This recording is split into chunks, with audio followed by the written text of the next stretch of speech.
ญาติโยมเป็นวันเริ่มต้นทำการทำงานของข้าราชการสถานการศึกษาและก็วันนี้เป็นวันกำนันผู้ใหญ่บ้านนะเป็นวันกำนันผู้ใหญ่บ้านซึ่งกระทรวงมหาดไทยก็กำหนดเอาวันนี้เป็นวันสำคัญของกำนันผู้ใหญ่บ้านซึ่งเป็นหูเป็นตาของทางอำเภอทางจังหวัดซึ่งก็ได้นัดประชุมทำบุญกันอย่างที่อำเภอฝางนี่ก็เริ่มตั้งแต่8 โมงครึ่งเป็นต้นไปก็ได้นิมนต์ผู้เจ้าประสงค์ได้ไปเจริญพุทธมนต์และก็ประกาศเกียรติคุณเกียรติประวัติของผู้ได้ทำงานที่เป็นประโยชน์แก่ประเทศชาติบ้านเมืองเพราะฉะนั้นวันนี้ก็จึงเป็นวันสำคัญและสำหรับญาติโยมวันนี้ที่สำนักปฏิบัติธรรมวัดพระบาทอุดมน้ำบ่อสวาแหล่งที่21ของจังหวัดเชียงใหม่เราก็จะได้พร้อมอกพร้อมใจกันประพฤติปฏิบัติธรรมไหว้พระสวดมนต์เจริญศีลธรรมกรรมฐานปฏิบัติธรรมถวายเป็นพระราชกุศลเนื่องวันแม่แห่งชาติวันแม่แห่งชาติในวันที่12นี่เขาก็จะเริ่มวันนี้แหละญาติโยมตอนบ่ายนี่ก็ใครมีโอกาสและเวลาก็ไปขึ้นวัดปฏิบัติธรรมนุ่งขาวห่มขาวถือศีลธรรมกรรมฐานพร้อมกันณที่บนสำนักปฏิบัติธรรมวัดพระบาทอุดมน้ำบ่อสวาแต่วันนี้ก็มีพี่น้องดาราอั่งตะลองพี่น้องตะลองคนเฒ่าคนแก่ก็มาพร้อมกันประมาณ10 กว่าคนแล้วก็มาจากห้วยหมักเลื่อมพี่น้องตะลองบ้านห้วยหมักเลื่อมก็มาส่วนมากก็จะเป็นญาติของแม่ชีลูที่ได้มาบวชประจำอยู่ที่บนสำนักปฏิบัติธรรมแล้วก็มาช่วยกันเช็ดกันกวาดเช็ดถูทำความสะอาดสถานที่ที่ศาลาที่วิหารพระเจ้าละแคงห้องน้ำห้องท่าเตรียมความพร้อมนะเตรียมความพร้อมอันนี้ก็เป็นสิ่งที่น่าอนุโมทนาพี่น้องปะลองพี่น้องไตใหญ่พี่น้องเนี่ยก็มาเป็นประจำทุกปีเนาะมาแล้วก็ได้ไหว้พระสวดมนต์นั่งกรรมฐานเดินจงกรมเพื่อถวายเป็นพระราชกุศลแด่สมเด็จพระนางเจ้าพระบรมราชินีนาถพระแม่เจ้าของชาวไทยเราเมื่อได้ถึงกำหนดวันแม่แห่งชาติวันที่12 สิงหาเพราะฉะนั้นการปฏิบัติธรรมเราจะมี3 วัน3 คืนตั้งแต่คืนวันที่10คืนวันที่11และคืนวันที่12และวันที่12ก็ทางราชการบ้านเมืองเขามีท่านนายอำเภอฝางเป็นต้นเป็นประธานก็ได้เชิญชวนหน่วยงานต่างๆทั้งส่วนของราชการการปกครองส่วนท้องถิ่นพี่น้องศรัทธาประชาชนได้มาร่วมกันทำบุญตักบาตรณที่ลานอนุสาวรีย์พระเจ้าฝางพระนางสามผิวทั้งนี้ก็ได้อาราธนานิมนต์ทุกเจ้าพระสงฆ์สามเณรจำนวน89 รูปญาติโยมมารับบิณฑบาตนะเชิญชวนญาติโยมไปใส่บาตรกันวันนั้นก็เป็นวันพระวันศีลตัวเป็นวันศีลเดือน11เหนือแรม8 ค่ำเขาก็จะได้ไปทำบุญตักบาตรอยู่แล้วก็เชิญชวนไปทำบุญตักบาตรณที่ลานอนุสาวรีย์พระเจ้าฝางพระนางสามผิวญาติโยมตักบาตร89 รูปมันก็แล้วแต่เจตนาศรัทธาการทำบุญตักบาตรข้าวสารอาหารแห้งสิ่งที่สมควรแก่สมณะบริโภคแล้วแก่ญาติโยมสันสาธุชนจะทำกี่ตนกี่องค์ก็ได้เนาะหรือจะทำครบ89 รูปก็แล้วแต่ตามเจตนาศรัทธาจะมีขนมนมเนยเป็นนมกล่องเป็นนมกล่องนมดื่มหรือเป็นข้าวสารอาหารแห้งต่างๆได้นะญาติโยมไปร่วมทำบุญกัน ร่วมทำบุญกัน และสำหรับทางเทศบาลตำบลเวียงฝางเป็นก็ได้นิมนต์ตู้เจ้าพระสงฆ์จำนวน10 รูปในเขตเทศบาลไปรับบิณฑบาตอาหารบิณฑบาตที่สำนักงานเทศบาลตำบลเวียงฝางดูเหมือนจะเป็น8 โมงเย็นวันพรุ่งนี้นะไปพร้อมไปจุ่มกันแล้วเพิ่นก็จะได้สวดอิติปิโส108ถวายเป็นพระราชกุศลแด่สมเด็จพระนางเจ้าพระบรมราชินีนาถอันนี้ก็ทำเป็นประจำทุกปีสำหรับส่วนของเทศบาลมีท่านนายกขันชัยคำอุ่นเป็นต้นเป็นประธานญาติโยม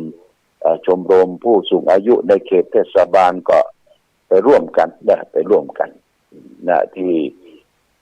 สำนักงานเทศบาลตำบลเวียงฝางวันพรุ่งนี้วันที่11ญาติโยมวันนี้เป็นวันที่10เป็นวันกำนันผู้ใหญ่บ้านอันนี้ส่วนพอกำนันผู้หลวงบ้านต่างๆผู้ช่วยสารวัตรกำนันแพทย์ประจำตำบลก็ไปร่วมกันณที่หอประชุมที่ว่าการอำเภอฝางก็8 โมงเย็นญาติโยมท่านสาธุชนทั้งหลายเดือนสิงหานี้จะมีงานสำคัญ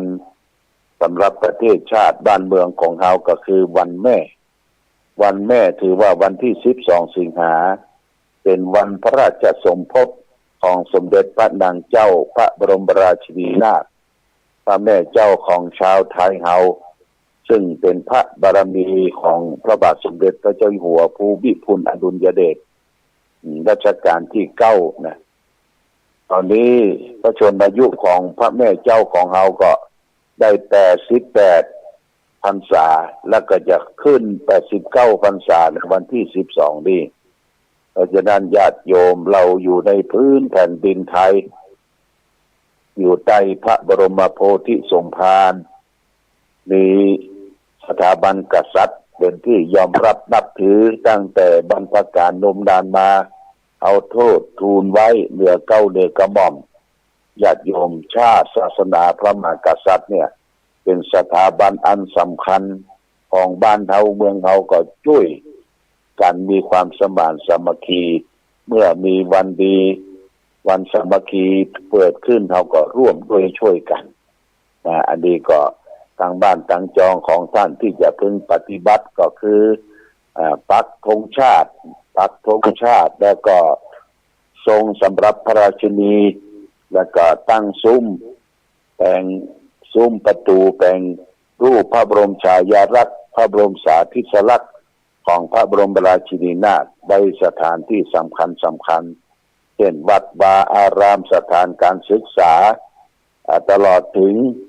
สถานที่ราชการทางราชการเพื่อจะมีทำบุญ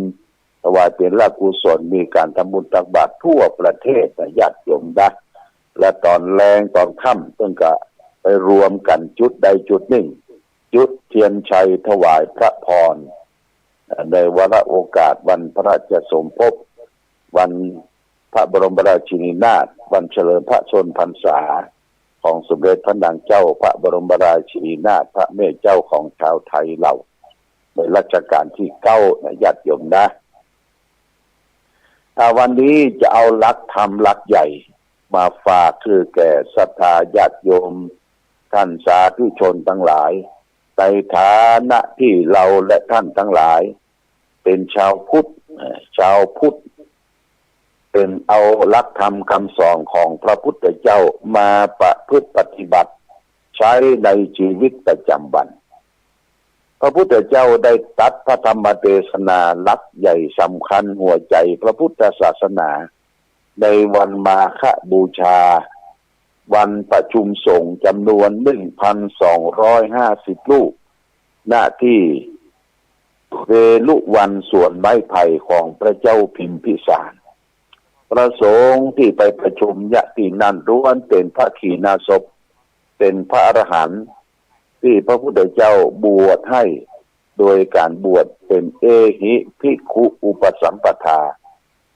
เมื่อพระสงฆ์พร้อมสถานที่นั้นพระพุทธเจ้าตรัสพระธรรมเทศนาเป็นภาษาบาลีว่าสัพพะปาปัสสะอาการนังกุศลสูปสัมปทา สจิตตปริโยทปนังเอตังพุทธานาสาสนังซึ่งแปลเป็นไทยได้ใจความว่าสัพพะปาปัสสะอาการนังคือไม่กระทำบาปทั้งปวงกุศลสูปสัมปทามันทำกุศลคือคุณงามความดีให้ถึงพร้อมสจิตตปริโยทปนังมันชำระจิตใจของตนเองให้ขาวให้สะอาดเอตังพุทธานาสาสนังทำสามอย่างนี้เป็นคำสั่งสอนของพระพุทธเจ้าทั้งหลายญาติโยมถ้าเอามาแปลได้ใจความง่ายๆให้เข้าใจและนำไปประพฤติปฏิบัติได้ก็คือหนึ่งคือเว้นจากการทำความชั่วทางกายทางวาจาและทางจิตใจสองคือหมั่นสร้างสมคุณงามความดีมีความดีประจำตนประจำใจและก็แผ่ความดีนั้นไปแก่คนใกล้ชิดชุมชนสังคมทั่วไปสามมันทำจิตใจของตนเองให้ขาวให้สะอาดคือมันเจริญสมาธิภาวนาสรุปแล้วก็คือให้เว้นชั่วทำดีและก็ทำจิตใจของตนเองให้ขาวให้สะอาดให้สงบเว้นชั่วก็คือเว้นจากการทำประพฤติผิดทางทุจริตน่ะทางขายกรรมสามวจีกรรมสี่มโนกรรมสามคือเว้นชั่วจากการฆ่าสัตว์ตัดชีวิตจากการประพฤติผิดในกามที่รักที่ชอบใจสามีเมียแปลงของคนอื่นและก็เว้นจากการดื่มสุราและเลไลอันเป็นเครื่องดองของเมาอันเป็นที่ตั้งแห่งความประมาทนี่คือเว้นจากทุจริตทางกายสามกายกรรมสามคือบัทำความชั่วทางกายบัฆ่าสัตว์ตัดชีวิตบัผิดลูกผิดเมียคนอื่นและบัดื่มสุราและเมลัยอันเป็นเครื่องดองของเมาอันเป็นที่ตั้งแห่งความประมาทนี่คือส่วนทางกายทุจริตส่วนทางใจคือทางใจเขาเนี่ยจะต้องประพฤติปฏิบัติคือบัคิดโลภอยากได้ของไผ่บัคิดพยาบาทปองร้ายไผ่และเห็นชอบไปตามทำนองครองธรรมถือว่าทำดีย่อมได้ดีทำชั่วย่อมได้ชั่วมีญาติโยมท่านสาธุชนในใจเขาเนี่ยเป็นเรื่องสำคัญมากบางคนก็คิดว่าทำดีได้ดีดีที่ไหนทำชั่วได้ดีมีผมไปเอาไปเข้าใจผิดคิดว่าทำดีเนี่ยจะต้องร่ำจะต้องรวยถูกหวยรวยเบอร์ทำดีเนี่ยไปคิดว่ามันจะต้องร่ำต้องรวยแต่ญาติโยมเขาไปคิดอย่างนั้นทำดีย่อมได้ดีได้ที่ไหนคือได้ที่ใจเขาก่อนเด้อจิตใจเขาสบายร่มเย็นเป็นสุขอยู่ก็เป็นสุขตื่นก็เป็นสุขนอนก็เป็นสุขไปที่ไหนก็มีความสุขใจนั่นคือผลปัจจัยของการสร้างสมคุณงามความดีตรงกันข้ามเท่าทำความชั่วทางใจเนี่ยเช่นว่าคิดโลภอยากได้ของคนอื่นเขาคิดพยาบาทปองร้ายคนอื่นเขาแล้วก็เห็นผิดไปตามทำนองครองธรรมคือเห็นว่าทำดีแบบได้ดีทำชั่วได้ดีเป็นต้นเนี่ยคือความผิดคิดตั้งใจเนี่ยญาติโยมใจเฮามันก็เป็นสุขมันเป็นการบ่นการมองเศร้ามองอยู่ในจิตในใจจิตใจบ่ใครเบิกบ่ใครบานเป็นคนฉุนเฉียวได้ง่ายโกรธง่ายเกลียดง่ายญาติโยมและหาในอย่างเนี่ยมันผิดขวางหน้าขวางตาไปหมดนะเพราะใจผิดคิดผิดนะญาติโยมนะอันนี้เป็นเรื่องสำคัญคนเฮานี่จะทำอย่างสำเร็จอยู่ที่ใจก่อนใจเป็นต้นใจเป็นประธานถ้าใจทำผิดคิดแล้วญาติโยมมันก็ลามไปถึงกายลามไปถึงหลายๆอย่างเพราะฉะนั้นใจเฮานี่จริงเป็นเรื่องสำคัญจะไปความผิดทางใจ ทางวาจาก็เช่นเดียวกันญาติโยมกายกรรมสามวจีกรรมสี่วจีกรรมสี่คือการกระทำชั่วทางวาจาคือคิดกล่าวมุสาวาทพูดเท็จ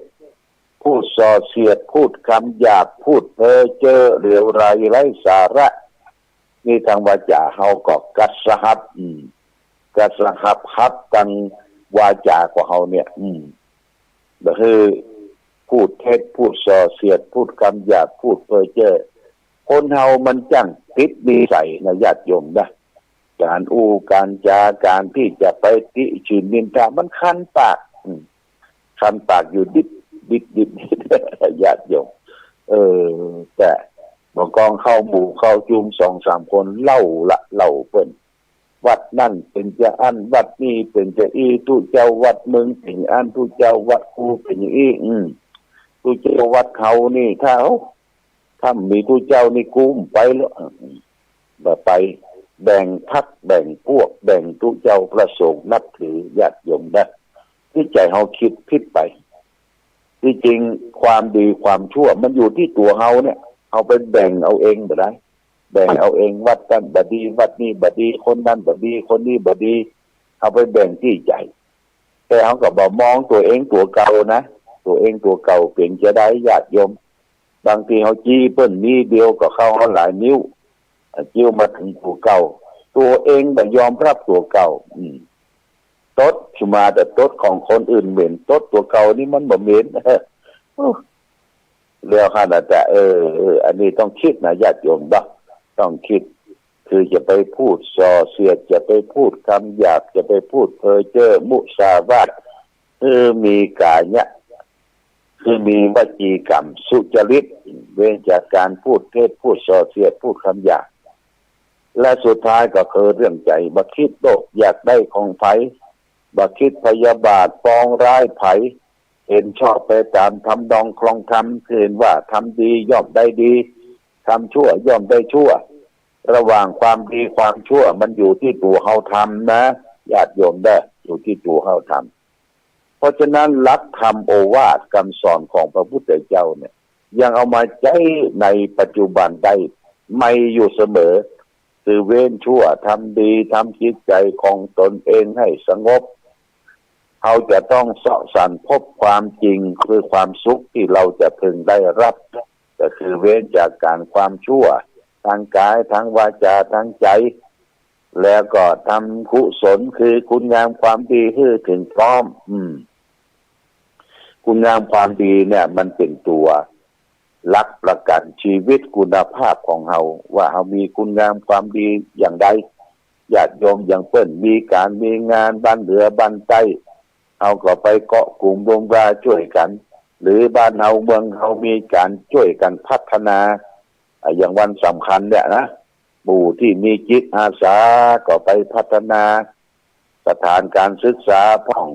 สนามกีฬาพ้องถนนหนทางพ้องวัดวาอารามเขาได้รับพระราชทานผ้าผูกคอบวกจากพระบาทสมเด็จพระเจ้าอยู่หัวแล้วก็ช่วยมีจิตอาสาพัฒนาเวลาไปพัฒนานิญาติโยมบ่ต้องไปทำเป็นอะเละกำเมืองว่าอะเละไปแต่งชุดแต่งตัวใส่หมวกใส่ผ้าผูกคอบ่ได้จีบอยจีใบบ่ได้เนี่ยเหมือนกับเปิ้นบางคนก็เอาขบกหลอนไปตัวเอามีดกับมีดบ่ดีไปตัวมีดเชียวมีดน้อยเอาไปฟันป่าฟันหยังก็บ่ได้นี่ญาติโยมพัฒนานี่ก็คือทำสิ่งที่มีอยู่แล้วเนี่ยให้ดีขึ้นเจริญขึ้นเจริญหูเจริญตาเรียกว่าพัฒนาแม้ตัวเราก็พัฒนาเช่นเดียวกันญาติโยมได้พัฒนาคือตัวเราถ้าบ่พัฒนาเนี่ยมันก็เก่าก็ลุก็ปังเช่นว่าเนื้อหนังบางสั่งเขาเนี่ยญาติโยมมันเหี่ยวมันย่นเอาจะเนี่ยอย่างไรคือมันมีมันเราก็ต้องพัฒนาละหาสิ่งนั้นสิ่งนี้มาไล่มาทามาลูบแล้วก็กินอาหารเสริมสมุนไพรอย่างเข้าไปหรืออาหารต่างๆที่มันเสริมเพื่อร่างกายเราพัฒนาเป็นคนที่หนุ่มอยู่เสมอเนี่ยเรียกว่าพัฒนาตัวพัฒนากาย อย่างเคี่ยวฟันเอาก่อน ถ้ามันโละมันหล่นไปก็ไปใส่มันใส่ใบญาติโยมไปใส่ใบแต่งฟันลุ่มฟันบนกินอาหารยังก็ดูดีลำเดียว่าพัฒนาสายตาเฮาเนี่ยมันหันแบบแจ้งแบบชัดก็ต้องหาแว่นหาอย่างมาพัฒนานะพัฒนาจะไปให้มันลุไปจิกญาติโยมได้พัฒนาให้มันคงทนถาวรเสื้อผ้าอาภรณ์ที่นอนหมอนมุ้งที่มันอยู่ที่มันมีอยู่มันมักมันบ่มฝนตกฝนซึงมันเด่นซาบกินโอกินหาเนี่ยเอามาถึงมาตะบัดนี้การซักผ้านี่ง่ายญาติโยมได้การซักผ้านี่ง่ายคือเปิ้นมีโรงซักผ้ามีรับซักผ้าอย่างที่ใกล้ๆวัดพระบาทอุดมมีตีนวัดด้วยก็มีนะเสื้อผ้าเอามันนับญาติโยมมงไว้เป็นปีก็เอามารวมกันใส่ซ่าใส่รถไปเพิ่นก็บ่คิดเงินนักหนาทักท่านแล้วก็เวลาเอาไปซักเปิ้นพับเป็นอันเป็นอย่างแล้วก็ใส่ถุงแพ็คใส่น้ำอบน้ำหอมปับยาน้ำยาปรับผ้านุ่มหอมคืนเนี่ยนี่เราว่าเฮาพัฒนาอย่าไปคือมันเหม็นเหม็นสาบญาติโยมตัวเฮาเนี่ยยิ่งแก่ตัวเนี่ยกินตัวคนเฒ่านี่มันจะมีกินตัวคนเฒ่าเนี่ยมันจะมีนะเอาก็ต้องพัฒนาตัวเองให้มันดีให้มันใหม่อันนี้ฝากไว้เป็นหลักคิดแก่ศรัทธาญาติโยมท่านสาธุชนทั้งหลายมาณโอกาสนี้เอาละวันนี้ญาติโยมเตรียมความพร้อมใครจะมานอนปฏิบัติธรรมก็ตอนบ่ายก็มากันได้เด้อตอนนี้พี่น้องญาติโยมดาละอั้งปะล่องบ้านห้วยหมักเลี่ยมก็มากันละนะพี่น้องทางบ้านฝั่งปอยจะมาก็มาเด้อมาพร้อมกันหรือจะไปทำบุญทำทานในการปุ้นวันที่12เพื่อจะพากันไปแม่จงดีเชื่อกันทาเป็นหัวหน้าที่จะได้พากันไปบรรจุพระบรมสารีริกธาตุชเวดากองจำลองที่เวียงป่าเป้าก็ไปกันได้เลยญาติโยมแต่เขาก็มาร่วมกันนอนวัดนอนจองประพฤติปฏิบัติถวายเป็นพระราชกุศลแด่สมเด็จพระนางเจ้าพระบรมราชินีนาถแม่เจ้าของชาวไทยเราหรือเราบ่ได้มานอนเป็นประจำอาจจะมาถวายสำบุญตักบาตรพัฒหาร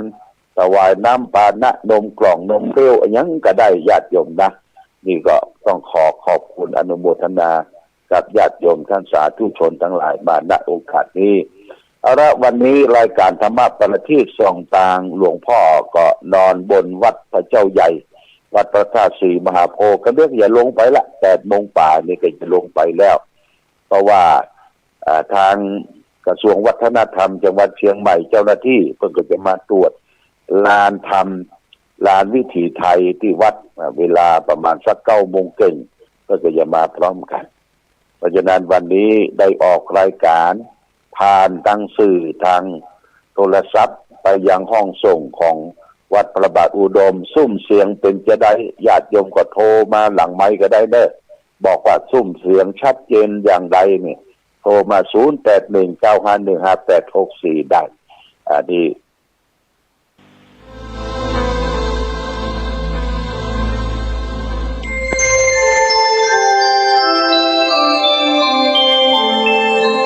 ขณะนี้ท่านกำลังฟังสถานีวิทยุกระจายเสียง FM 104.5 เมกะเฮิรตซ์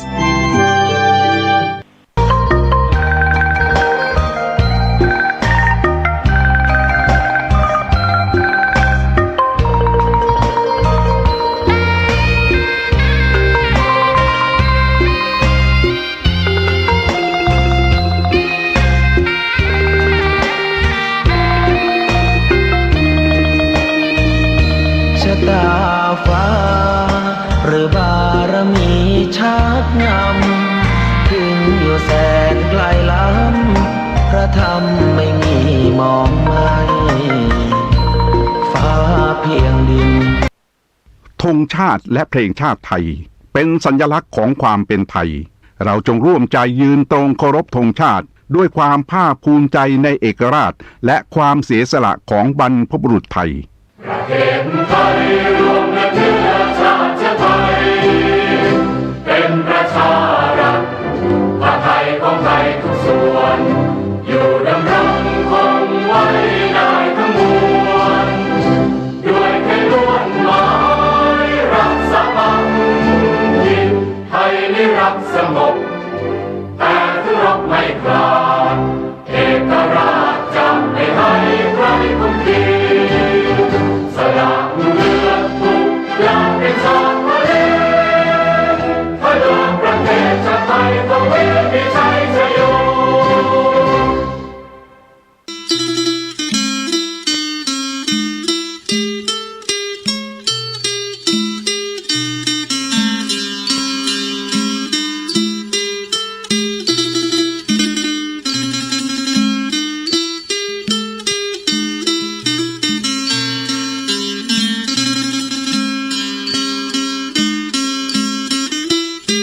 สู่เครื่องฮับ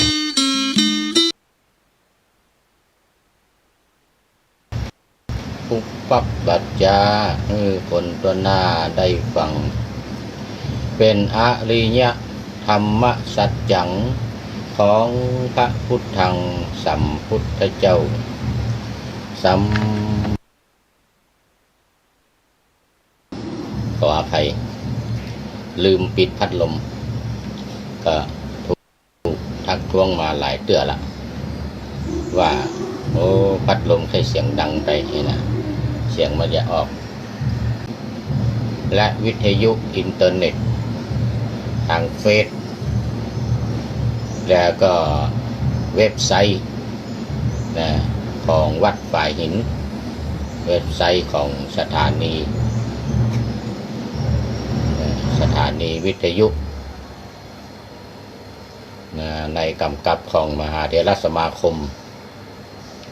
เป็นวิทยุสาธารณะของคณะสงฆ์อำเภอเมืองเชียงใหม่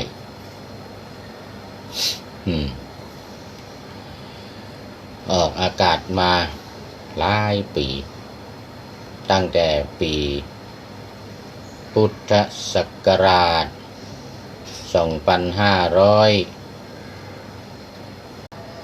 แล้วขึ้นไป